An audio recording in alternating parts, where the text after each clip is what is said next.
Good afternoon, everyone. My name is Corey Moravitz, and I am joined by my colleague, Randy Hernandez. We would like to welcome you to Strittmatter Wealth's Smart Money webinar series. Thank you very much for joining us. Our presentation today is titled Staying Safe Online, a Beginner's Guide to Senior Cybersecurity Protection.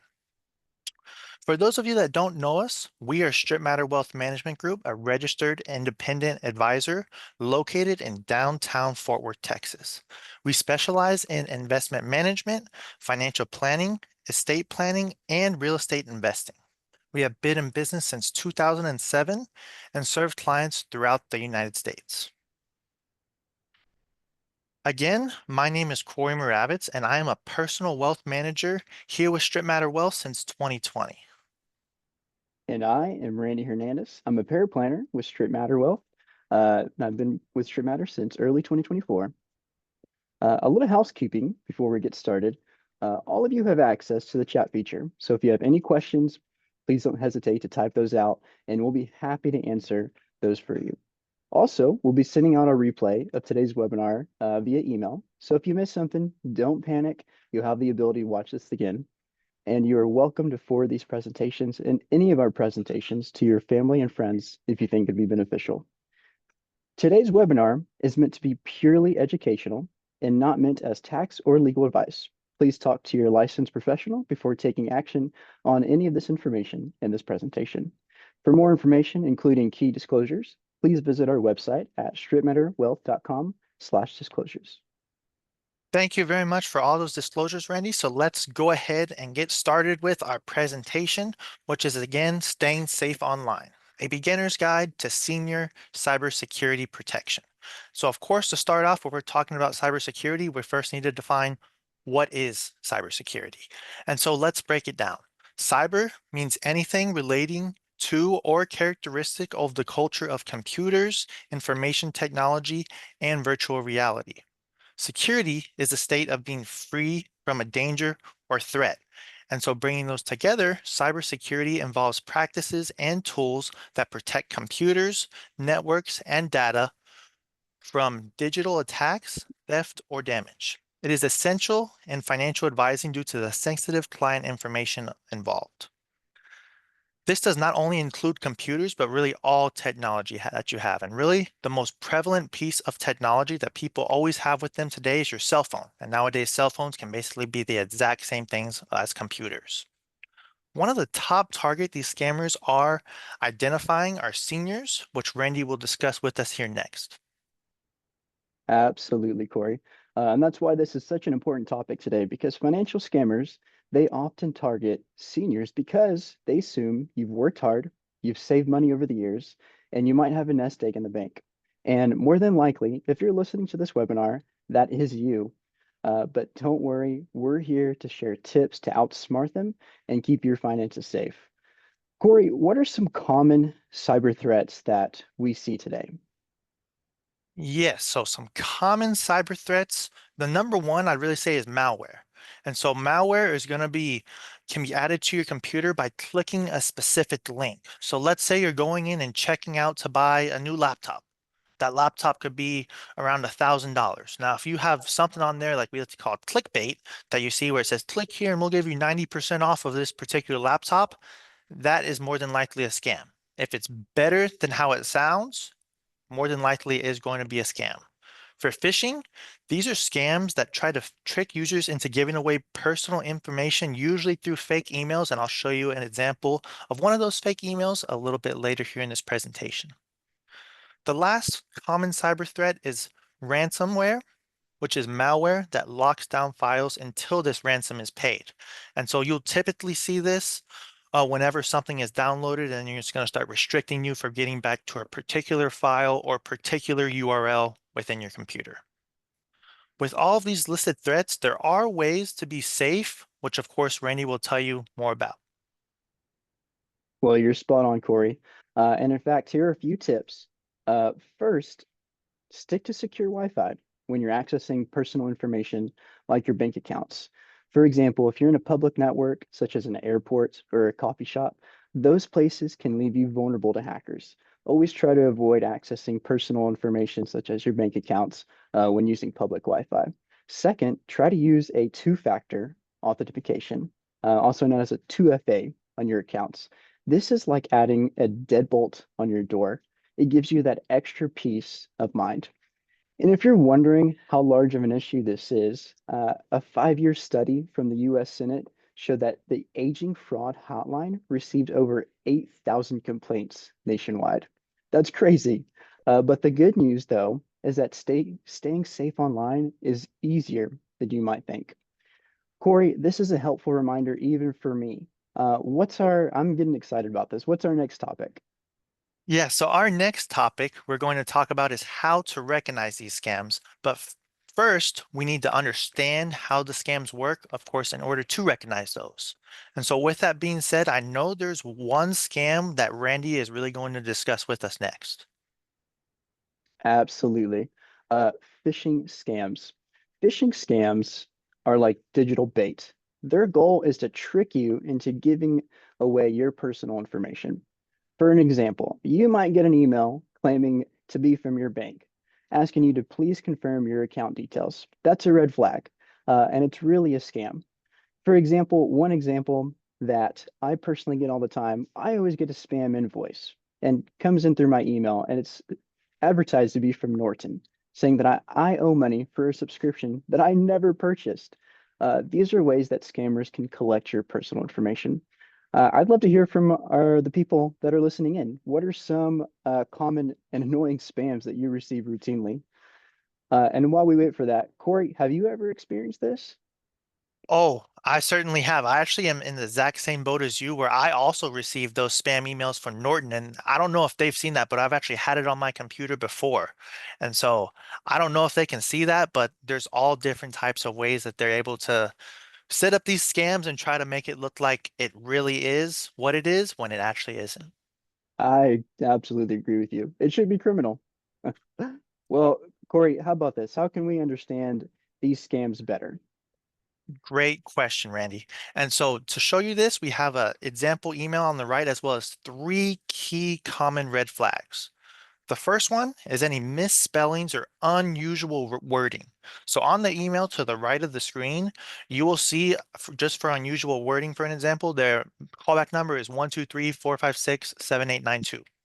Typically, if you see something of that nature, yes, that could be an actual phone number, but more than likely it would not. And of course, how you can go about checking that is just an easy call to whoever sent you that email just to make sure that it is coming for the correct source. Number two, it requests immediate action or payments. Notice how on that email to the right, it says ASAP, as soon as possible, we need this. They put a sense of urgency towards the message, so you think less and you act more. Now, Randy, if they're wanting to have you do something as soon as possible, what are they wanting you to do? Well, they probably want me to provide some information really fast, don't they? Exactly. They want you to drop everything you're doing and do it really fast and not think about, why is this particular person asking for my social security number when they're just supposed to be delivering a package based on the email, etc. Number three is unfamiliar email addresses. Again, in that email to the top right-hand corner, at the very, very end of the from line, you can see it's high tech corp with a zero on it rather than the letter O. And so that's one way that scammers will try to identify themselves as one particular individual. And nowadays, you can even change the name that people will see whenever you send the email, but the underlying email would be different. And so whenever you get these types of emails, always make sure to look who the source is from, not just the name, but the actual email address. Now that we do understand the types of understand the phishing scams, let's talk about some of the different types. Great tips, Corey. The three most common scams to watch out for are going to be coming from email, voice phishing, and SMS phishing. These can come from any forms, such as government imposter scams, tech support scams, and even grandchild scams, if you've heard of that. Stay sharp, though. If someone calls claiming to be a loved one in trouble, take a moment to verify. A little caution will go a long way in keeping you and your family safe. Corey, do you have any tips to add on this? Yeah, I can tell you I've seen this firsthand. And one call that you mentioned with the grandparent scam, it can be as easy as someone posing as a grandchild, giving a call to their grandparent and asking them, "Do you not know who this is by the sound of their voice?" And they'll say, "Oh, is this Jake?" And of course, they're going to play along because they just got a name of someone. So if they're trying to get information out of you first, make sure to be on the lookout for that. And Awesome tips, Corey. yes, and some more protection tips are, of course, verifying sources.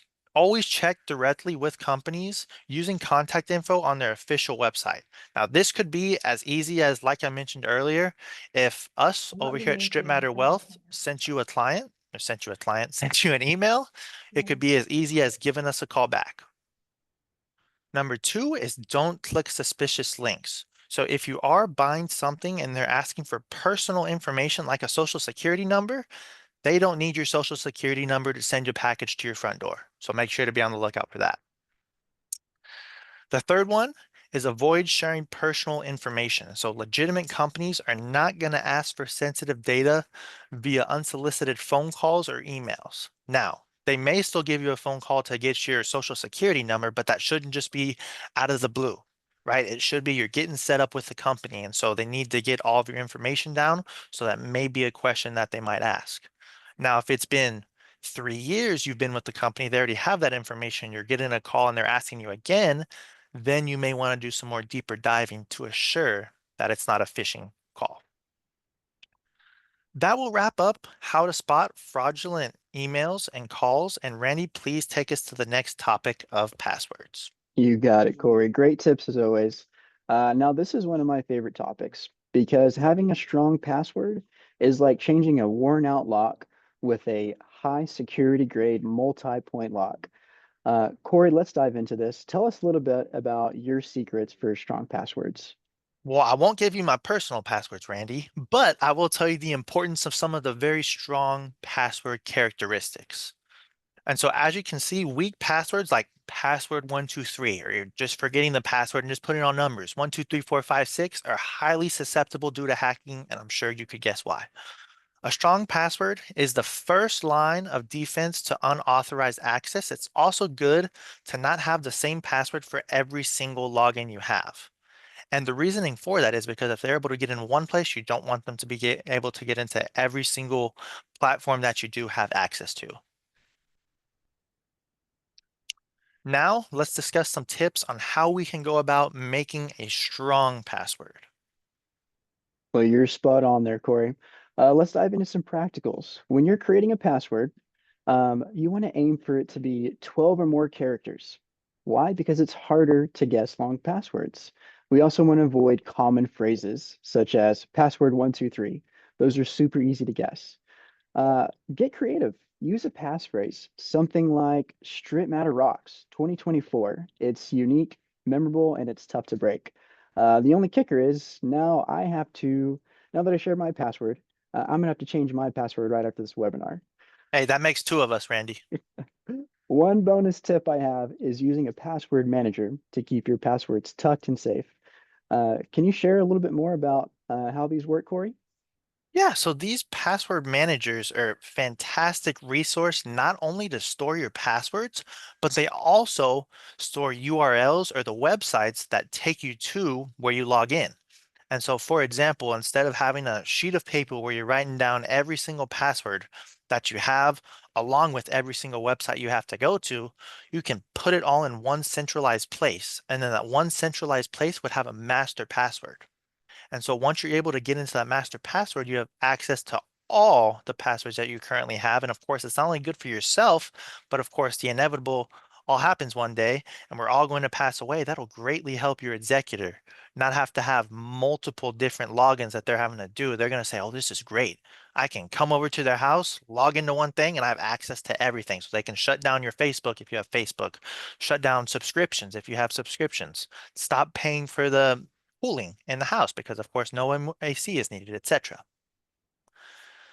And it is useful, of course, because like we've talked about, it helps reduces the need to remember passwords while, of course, ensuring they're all still strong and unique. And so this does conclude tips for making your account secure. Next, we're going to shift gears and talk more about some of the most visited websites today, and of course, how to stay safe on them. Well, whether you love it or hate it, social media is a big one for hackers. Social media can be an easy gateway to gain information and learn a little bit about you, and a little, maybe all that they really need. Corey, why don't you go ahead and share some pro tips that you have for social media privacy? Of course. And so one big one is, of course, your physical address, right? And so instead of putting your actual physical address, think about putting maybe the city you live in. If you don't want to be that specific, put the state you live in, put the county you live in, etc. And then also be aware of if your location is turned on. So what that means is it would update every single time that you log in. So let's say, for example, you go on a vacation to Oregon and you log into your Facebook there, they're now going to see in there that you're not in Texas anymore, you're in Oregon. Or if you're not in Virginia anymore, you're in Oregon, etc. And so that's going to be one way for them to see exactly where you are and know that you may not be looking at all of your things at that time. If you use a security recovery question, make sure that your question is not on your Facebook. For example, a question for two-factor authentication or 2FA, like Randy talked about earlier, could be the name of your first dog. You could have a picture of your dog on Facebook actually saying, "This is my first ever dog, Bandit." And so there you go. You just gave away your two-factor authentication uh, protection because a scammer would know the answer to the question just simply by looking at your Facebook. There's also ways to protect your privacy to a certain extent on social media, which Randy will discuss here with you. You got it. So, one simple approach is ensuring that your privacy settings are set to private. This ensures that you're only sharing information with people that you want to know.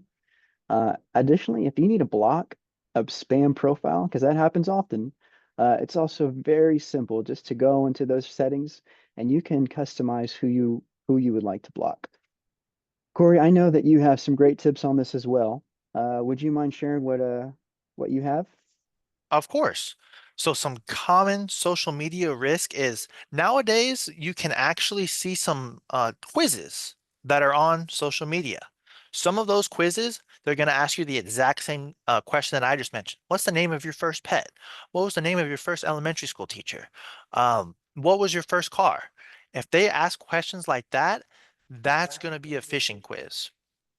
Now, if you look and you find different questions, that are not pertaining to your two-factor authentication, there are legitimate quizzes that do offer $5 to $10 just for sitting there and taking their quizzes because they are wanting to conduct a survey. Number two, this one I kind of touched on a little bit earlier, is turning off location tags. And so this is, again, it could have a tag on you that you are currently in Texas. If you keep it updated just based on whenever you get on Facebook and you go to a different state, it will now update and say that you're in a different state. And so people could be thinking that you moved. They could be thinking, okay, they're not here in Texas or Virginia, wherever they are, and then go and into these different softwares and, of course, perform their scam. Number three is avoid posting your travel plan. So don't go out and say, oh my gosh, we won a sweepstakes, we're going to Hawaii, right? But with that, I'm not telling you, don't tell anybody where you're going because they do, one person at least does need to know where you're going and a trusted person at that. The reasoning for that is because if something does happen to you on this trip, you don't want nobody to know about it. You at least have one person knowing that he should be coming back home on the day before Thanksgiving. And if he's not here, there's a problem. So that concludes how to protect information. So I'm going to give it back over to Randy to put a nice bow on our presentation for today. Absolutely. Well, let's go ahead and land this plane. So, here are our top key takeaways to stay safe and vigilant. Our top key takeaways are staying vigilant. If you think it's too good to be true, then it probably is. Use strong, secure passwords that can't be guessed by not using your personal information. Strittmatter Rocks 2024 is already taken, but you can use passphrases to secure your passwords. And our final recommendations: continue learning and staying proactive. We at Strittmatter strive to be on the forefront of safety for all of our clients and prospective clients. And by just listening to webinars such as this, you're on the forefront with us. All right, Randy, thank you for wrapping us up. And again, thank you for everybody that did join us today. Please visit strittmatterwealth.com for a calendar of events that include our webinar schedule, as well as future classes that we will be teaching at the local colleges. You can also sign up for our weekly market e-newsletter, as well as our monthly retirement e-newsletter as well. And as a special thank you for our guest today, as you can see, we are offering a complimentary portfolio analysis report. When you request your comprehensive analysis, We're going to review your existing portfolio for ways to improve performance. we will review your investment risk and of course minimize the unnecessary losses. We're also going to provide you with a personal recommendation on how to invest to maximize your growth over time. And to bring it all home, this report is valued at $500 and it expires tonight. That's 11/21 at midnight. And on the screen, you can see, of course, that there is a QR code that you are more than welcome to scan and it'll take you directly to that page.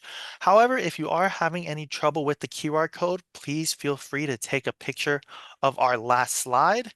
And there's the link in the bottom left-hand corner of strittmatterwealth.info/CPAR would be a great place for you to go.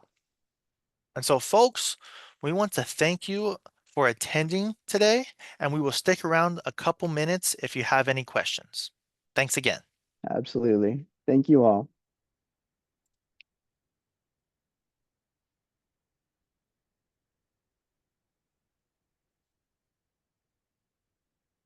Okay, Corey, it looks like we got one question here in the chat asking about password managers. Yeah, Um, I do see that one about password managers. So, Randy, do you have a specific password manager that you like to utilize? absolutely, absolutely. So for our team, we actually use RoboForm. It's been a tremendous asset to our team. It's really allowed us to store and use unique passwords that are not attached to anything personal from any of our team members. So it keeps everything secure and tucked away. Would highly recommend that. Would Yeah, highly recommend that tool. Perfect. No, great question. Thank you. Does anybody else have any other questions?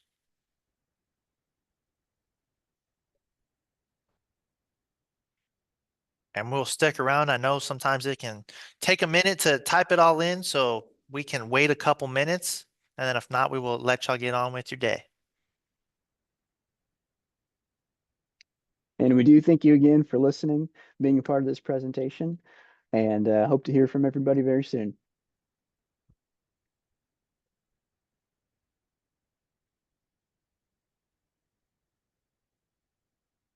All right, Corey, how about we go ahead and wrap this up? And All right, I certainly will. So again, my name is Corey Moravitz, and I was joined by my colleague Randy Hernandez. We very much appreciate you taking the time out of your busy day to join our presentation. And of course, if y'all always have any questions, our email is at the bottom as well as our telephone number. So please feel free to reach out at either source, whichever works best for you. fantastic. Have a great day, everybody. All righty.